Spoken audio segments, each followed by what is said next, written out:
Hello students, कैसे हैं आप सब।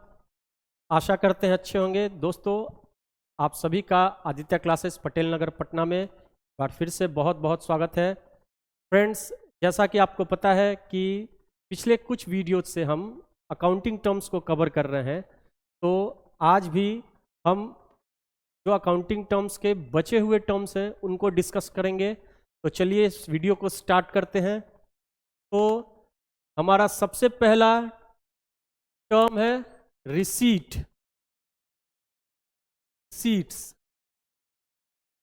रिसीट्स फ्रेंड्स दो तरह के होते हैं। एक होता है रेवेन्यू रिसीट्स और दूसरा कैपिटल रिसीट। रिसीट्स दो तरह के होते हैं, एक हुआ रेवेन्यू रिसीट और दूसरा कैपिटल रिसीट। रेवेन्यू रिसीट क्या होता है? तो देखो फ्रेंड्स, रेवेन्यू रिसीट का मतलब कि वैसा रिसीट जो हमारे normal course of operation of business से आए, उसे हम रेवेन्यू रिसीट कहते हैं। जैसे कि जो मेरा वैसा रिसीट जो रेगुलर बेसिस पर जनरेट होता है, वैसा रिसीट जो हमें रेगुलर बेसिस पर रूटीन इन नेचर के बेसिस पर हमें मिलता है, उसे हम रेवेन्यू रिसीट कहते हैं। अकर्ड इन नॉर्मल कोर्स और ऑपरेशन ऑफ बिजनेस, मतलब कि हमारे डे टू डे एक्टिविटीज के बेसिस पर जो रिसीट हमें मिलता है। जैसे हम बिजनेस कर रहे हैं तो हम सेल करते हैं, गुड्स को सेल करते हैं, या अगर हम सर्विसेज प्रोवाइड करते हैं तो सर्विस प्रोवाइड करने की वजह से जो रिसीट हमें आ रहा है, तो ये क्या हमारा नॉर्मल एक्टिविटीज है, बिजनेस का नॉर्मल कोर्स ऑफ एक्टिविटीज है। नॉर्मल बिजनेस ऑपरेशन की वजह से जो रिसीट जनरेट होता है उसे हम लोग रेवेन्यू रिसीट कहते हैं। तो example, sale of business product. हम बिजनेस कर रहे हैं, कोई प्रोडक्ट सेल कर रहे हैं, उस प्रोडक्ट को सेल करने की वजह से जो रिसीट जनरेट होगा, जो रिसीट आएगा, उसे हम रेवेन्यू रिसीट कहेंगे। रिसीट फ्रॉम सर्विसेज रेंडर्ड, अगर हम सर्विस क्षेत्र में हैं, सर्विस क्षेत्र से संबंधित बिजनेस कर रहे हैं, तो सर्विस प्रोवाइड करने की वजह से जो रिसीट होगा उसे हम लोग रेवेन्यू रिसीट कहते हैं। तो रेवेन्यू रिसीट को समझना बहुत ही आसान है कि हमारे नॉर्मल कोर्स ऑफ बिजनेस या नॉर्मल एक्टिविटी ऑफ बिजनेस की वजह से जो रिसीट जनरेट होता है उसे हम रेवेन्यू रिसीट कहते हैं, और ये रेगुलर इन नेचर और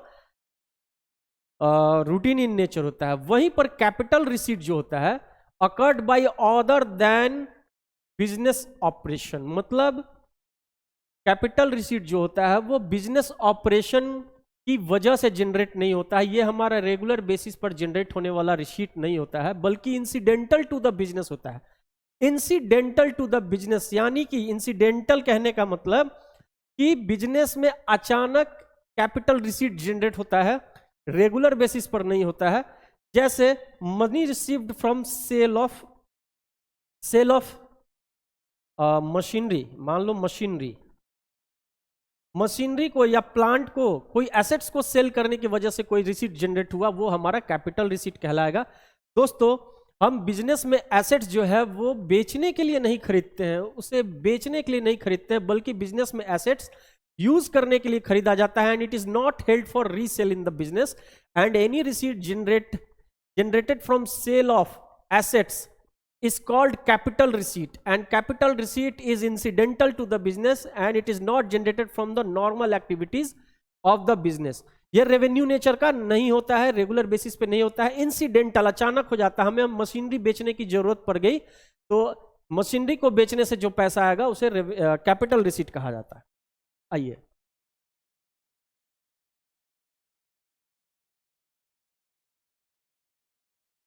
देखो ये क्या होता है, रेगुलर और रूटीन इन नेचर, मतलब हम डेली सेल करते हैं, प्रोडक्ट हम डेली बेच रहे हैं, सर्विस डेली रेंडर कर रहे हैं, सर्विस प्रोवाइड कर रहे हैं, तो उससे हम उसके बदले हमें पैसा आएगा, तो वो रेवेन्यू रिसीट कहलाएगा। और वहीं पर कैपिटल रिसीट जो होता है वो रेगुलर इन नेचर नहीं होता है, मतलब दिन प्रतिदिन बिजनेस एक्टिविटीज करने की वजह से हमें ये नहीं प्राप्त होता है, बल्कि कोई एसेट्स अचानक बेच देना पड़ा, उसकी वजह से जो रिसीट जनरेट हुआ वो कैपिटल रिसीट कहलाता है। तो चलिए नेक्स्ट टॉपिक पे चलते हैं, नेक्स्ट टर्म को समझते हैं, गुड्स। अब बिजनेस में गुड्स किसे कहा जाएगा? तो कहता है कि द प्रोडक्ट और services in which business deals in, जिसमें हम डील करते हैं, यानी कि जिसका व्यापार करते हैं, जिस चीज का व्यापार करते हैं, जिसमें हम बिजनेस करते हैं, उसे गुड्स कहा जाएगा। जिसमें हम डील करते हैं यानी कि जिसमें हम व्यापार करते हैं उसे गुड्स कहा जाएगा। एक कपड़े का व्यापारी है, कपड़े का व्यापारी है, कपड़े का व्यापारी के लिए गुड्स क्या होगा? कपड़ा होगा। कपड़े के व्यापारी के लिए गुड्स कपड़ा होगा, ना कि उसके अगर उसने अपने दुकान पे कंप्यूटर रखा है तो ये गुड्स नहीं कहलाएगा। एक कंप्यूटर बेचने वाले के लिए, कंप्यूटर बेचने वाले के लिए गुड्स कंप्यूटर होगा, कंप्यूटर होगा, ना कि कोई और प्रोडक्ट। मान लो फर्नीचर है, फर्नीचर नहीं होगा। एक फर्नीचर बेचने वाले के लिए फर्नीचर गुड्स कहलाएगा, ना कि कंप्यूटर या कोई और अदर प्रोडक्ट। मतलब जिसमें हम व्यापार करते हैं, इन विच बिजनेस डील्स इन, उसे हम गुड्स कहते हैं। Items purchased for resale and not for use in the business. तो फ्रेंड्स, जैसा कि अभी बताया कि जिसमें हम व्यापार करते हैं तो हम गुड्स क्यों खरीदते हैं? उसे रीसेल करने के लिए खरीदते हैं। जिसे हम रीसेल करने के लिए खरीदते हैं बिजनेस में, उसे हम गुड्स कहते हैं। तो समझ गए होंगे गुड्स किसे कहते हैं? कि जिसमें हम व्यापार करते हैं, जिस चीज में व्यापार करते हैं उस चीज को, उस प्रोडक्ट को गुड्स कहा जाएगा, और इसे रीसेल मतलब फिर से बेचने के लिए खरीदा जाता है। आइए, परचेज मतलब क्रय। परचेज किसे कहते हैं? Goods procured by a business for resale.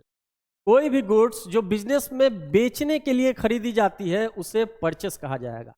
कोई भी गुड्स जिसे बिजनेस में बेचने के लिए खरीदा जाता है उसे गुड्स कहलाता, वो गुड्स कहलाता है। अगर हमारा ट्रेडिंग बिजनेस है, ट्रेडिंग बिजनेस का मतलब होता है दोस्तों कि हम बना बनाया माल खरीदते हैं और उसमें प्रॉफिट जोड़कर बेचते हैं।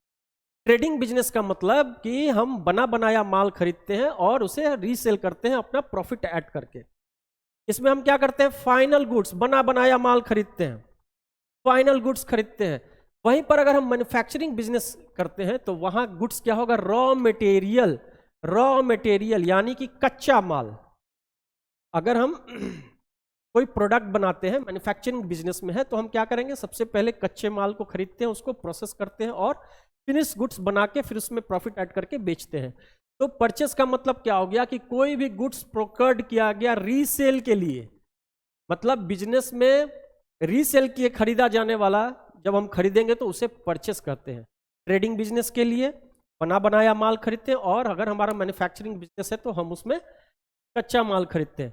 परचेज जो है, परचेज क्या हो सकता है? हम कैश में भी कर सकते हैं, नगद और उधार में भी। मतलब हम माल कैश पे करके भी खरीद सकते हैं और उधार पर भी माल खरीद सकते हैं। आइए अब परचेज रिटर्न को समझते हैं। क्रय वापसी, क्रय वापसी। When purchased goods are returned to supplier, it is called purchase return. जब खरीदा गया माल हम सप्लायर को वापस कर देते हैं तो उसे परचेज रिटर्न कहते हैं। जब खरीदा गया माल, when goods purchased are returned to supplier, it is called purchase return. जब खरीदा गया माल हम सप्लायर को रिटर्न करते हैं तो उसे हम परचेज रिटर्न कहते हैं। मान लो हमने 100 पेन खरीदा 5 रुपए की दर से, 100 पेन खरीदा 5 रुपए की दर से, तो इसका कॉस्ट हो गया 5000। अब मान लो किसी वजह से माल डिफेक्टिव है या मेरे ऑर्डर के मुताबिक नहीं है, तो हम अगर इसमें से, इस खरीदे माल में से कुछ रिटर्न करते हैं। मान लो हमने 20 पेन इसमें से रिटर्न कर दिया, एक पेन का दाम 5 रुपए है, तो 100 रुपए का पेन हमने रिटर्न कर दिया, तो हमारा परचेज रिटर्न जो होगा वो 100 रुपए होगा, और नेट परचेज जो होगा वो हमारा 4900 का होगा। ठीक है, खरीदे गए माल में से जब हम सप्लायर को जो माल वापस करते हैं उसे परचेज रिटर्न कहा जाता है। अब आइए सेल्स। सेल्स मतलब विक्रय। Sales refer to total revenue from goods sold और services provided to customer. Sale का मतलब क्या है? सेल हम जब करते हैं तो मान लो जो माल हमने खरीदा उसी को सेल करेंगे।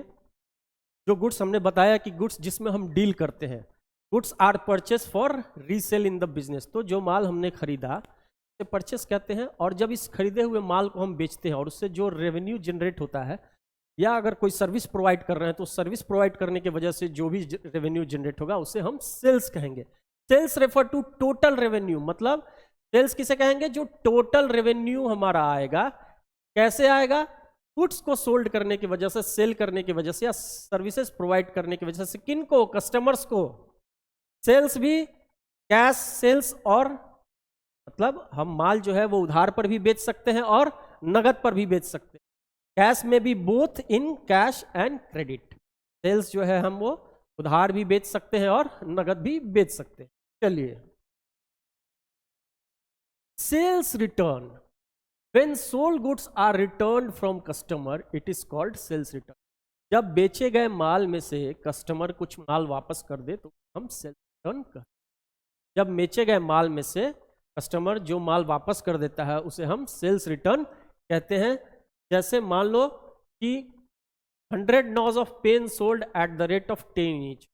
100 पेन्स जो है वो 10 रुपए की दर से बेची गई। हमने किसी कस्टमर को 100 पेन बेचा 10 रुपए के दर से। किन्हीं कारणों से, किसी भी रीजन की वजह से जब वो रिटर्न करता है, बेचे गए माल को रिटर्न करता है, तो इसे ही सेल्स रिटर्न कहा जाता है। मान लो इसमें से 20 पेन उसने रिटर्न कर दिया, तो 200 रुपए का पेन उसने रिटर्न कर दिया, तो यहां सेल्स रिटर्न क्या होगा 200, और हमारा नेट सेल होगा 800, और हमारा नेट सेल क्या होगा 800। चलिए आगे बढ़ते हैं। डेटर्स, डेटर्स, डेटर का हिंदी होता है देनदार। डेटर को हिंदी में कहते हैं देनदार। Debtors means the person or business entities to whom goods sold or services rendered on credit and amount has not।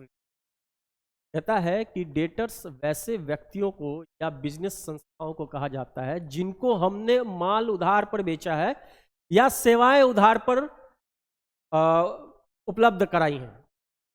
Debtors refers to those persons और business entities to whom we have sold goods on credit or services rendered on credit and the amount of which has not been received yet, और जिसका भुगतान अभी हमें नहीं मिला। मतलब debtors उनको कहेंगे जिसको हमने उधार पर माल बेचा है या सेवाएं उधार पर दी है और उसका पैसा अभी तक हमें नहीं मिला है। तो क्या है, डेटर से अभी हमें पैसा मिलने वाला होता है, तो ये हमारा एसेट्स होता है। डेटर इज एन, डेटर क्या है, बिजनेस के लिए एसेट्स होगा, करेंट एसेट्स होता है।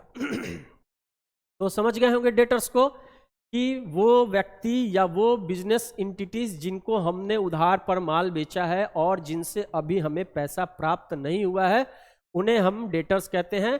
डेटर जो होता है वो बिजनेस के लिए एक एसेट्स होता है। क्रेडिटर्स, क्रेडिटर का हिंदी होता है लेनदार। लेनदार,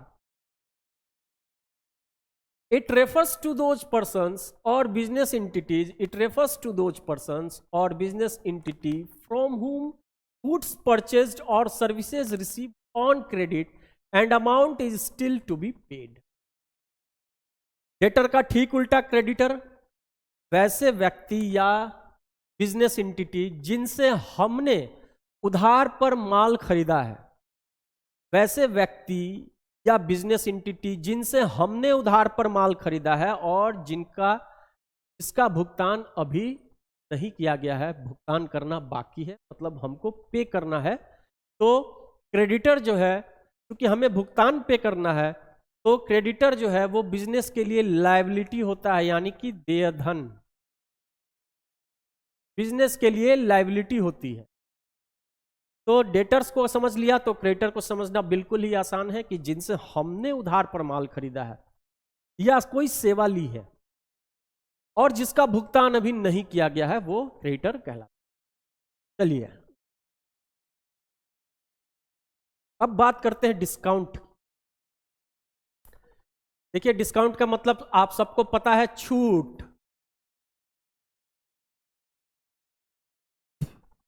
डिस्काउंट जो है फ्रेंड्स एक बहुत ही लुभावना टर्म है, आप सबको पता है। आप देखते हैं कि जहां भी हमें डिस्काउंट मिलता है, हम उस प्रोडक्ट के प्रति बहुत ही आकर्षित हो जाते हैं उसे खरीदने के लिए।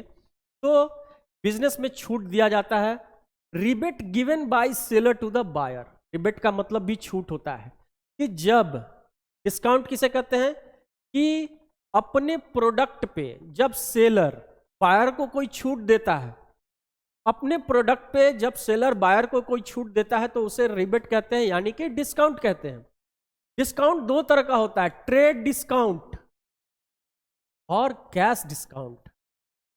ट्रेड डिस्काउंट और कैश डिस्काउंट यानी कि व्यापारिक छूट, व्यापारिक छूट, और इसका मतलब होता है नगद छूट।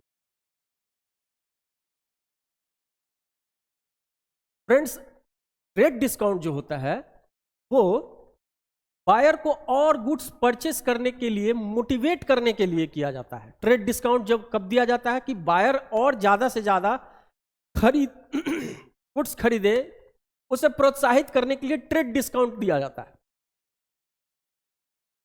और इसे किस पर दिया जाता है? लिस्ट प्राइस पर, एक फिक्स्ड परसेंटेज के दर से। ट्रेड डिस्काउंट जो है वो लिस्ट प्राइस पर एक फिक्स्ड परसेंटेज या एग्रीड परसेंटेज की दर से सेलर के द्वारा बायर को दिया जाता है।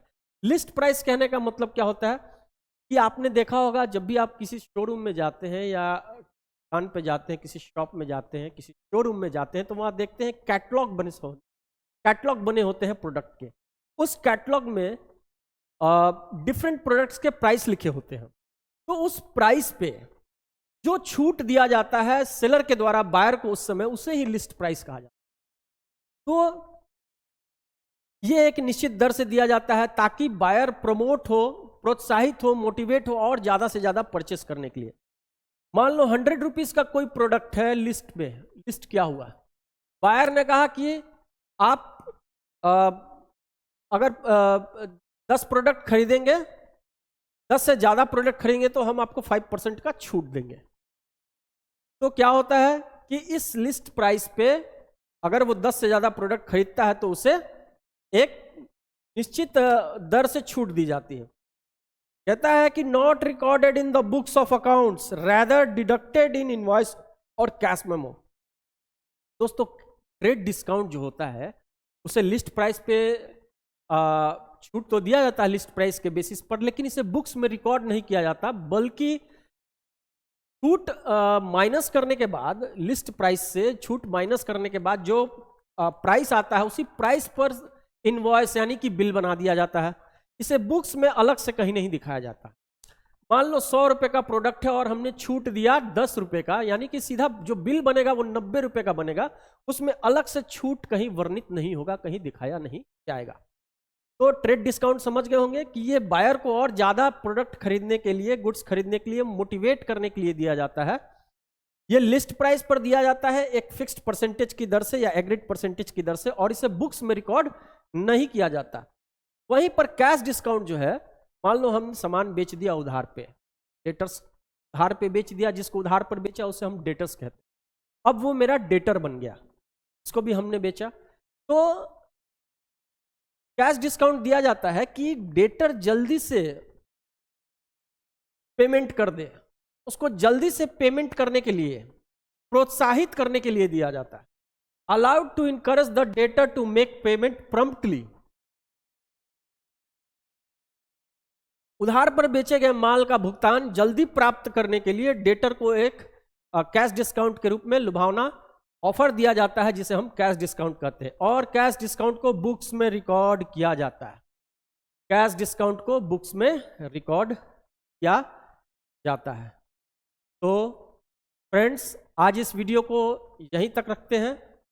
आशा करते हैं कि आज जो भी अकाउंटिंग टर्म्स हमने डिस्कस किए, बताए, वो सब आपको समझ में आ गए होंगे। वैसे आज जितने भी अकाउंटिंग टर्म्स बताए गए वो बहुत ही आसान है, और आप डे टू डे लाइफ में ऐसे अकाउंटिंग टर्म्स को यूज करते हैं और उसको अच्छे से समझते भी हैं। सिर्फ अकाउंटिंग पॉइंट ऑफ व्यू से उसको आज हमने यहाँ पे समझा। तो चलिए इस वीडियो को आज यहीं पर विराम देते हैं, और हमारे वीडियोस को ज़्यादा से ज़्यादा आप देखिए, उसे लाइक कीजिए, शेयर कीजिए, अपने दोस्तों, मित्रों, सगे संबंधियों में उसे फॉरवर्ड कीजिए, ताकि हम भी मोटिवेटेड हों और ऐसे ही आपके लिए ज़्यादा से ज़्यादा वीडियोस लाते रहें। चलिए, वीडियो देखने के लिए बहुत बहुत धन्यवाद। Thank you very much.